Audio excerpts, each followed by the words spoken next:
What if I told you that a lot of sweater fit issues can be sorted out with these 3 straightforward modifications? One of the biggest misconceptions when you're knitting is that patterns are going to fit everyone straight out of the box. But as a designer, when you are designing, you have to work on a set of assumptions and standards, but nobody's body type is standard. So in order to take a pattern and get it to fit your body, you're going to need to make a few little modifications. They may be very small, they may be bigger, but learning how to make small little mods will make sure that you have a sweater or a garment that is going to fit your body. First modification we're going to look at is length, and that is something that an awful lot of us are going to want to change, whether it's adjusting the length of the body or the length of the sleeves. It's very straightforward to do. How you'll do it will vary depending on whether you're doing it top down or bottom up, and whether there's any shaping in the sleeve or in the body. So if you have got a short torso, you may find that you frequently want to shorten sweaters. So you'll probably know how much you need to shorten it. If you're doing it top down, it's very straightforward because of the fact that you can block it as you go and you can work it to the length that you want. If there's some shaping in it, you need to make sure that you either remove some of the shaping or move the shaping a little bit closer together. You need to give enough room at the end as well so that you can still work whatever edging is worked on the sweater. So those are the kind of things you want to think about if you're changing the length of the body. You can also change the length in the yoke. So if you like more room in the upper body, you may perhaps opt to lengthen that upper part of the body as well. So depending on how your body is shaped, you can add that shaping into different places, and you just need to keep an eye that you have enough room for any edging and for any increases or decreases that are worked into the pattern.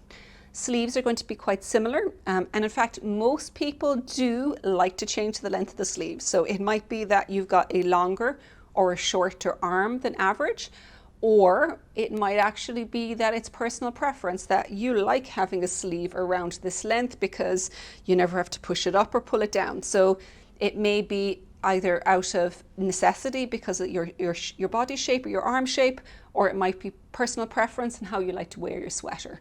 Similar to the body, it's going to be the same kind of thing. You're going to have some shaping happening in the sleeve.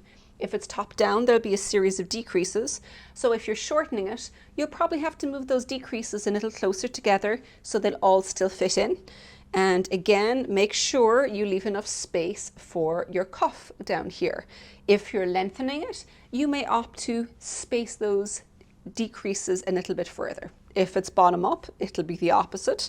It might be that you space them a little closer together before you come up here, or you might add a little bit extra room up along here. So take a look at how it's constructed, what shaping is there, and what is the easiest place to add or remove the extra length in the different places. The next modification we're going to look at is the neck, how the neck fits and what kind of an edging is on the neck.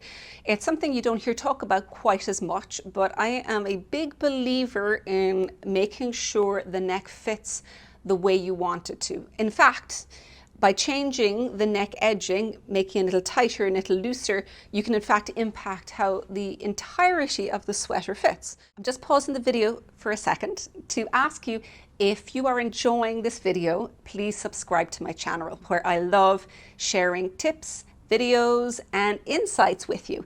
You can also find down below in the description a link to my newsletter, where if you sign up, you get a free Fit Your Knits PDF. So now back to the video. So this construction here, this sweater, and this one are both the same basic construction style. It is a top-down circular yoke that begins at the neck.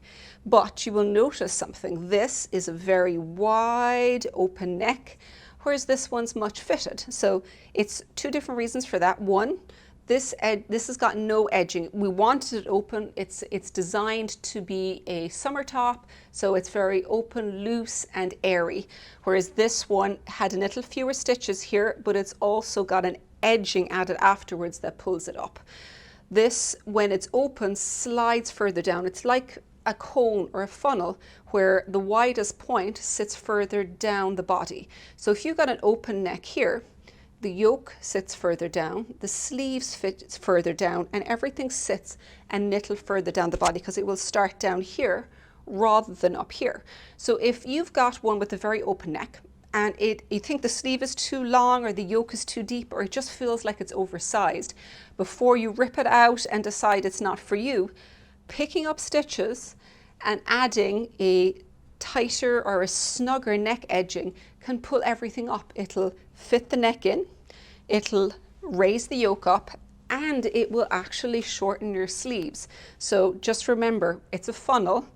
Tighten the top of the funnel and it'll pull everything up potentially. And the third modification we're going to look at, I suppose, isn't truly a modification, but is very important. It is ease.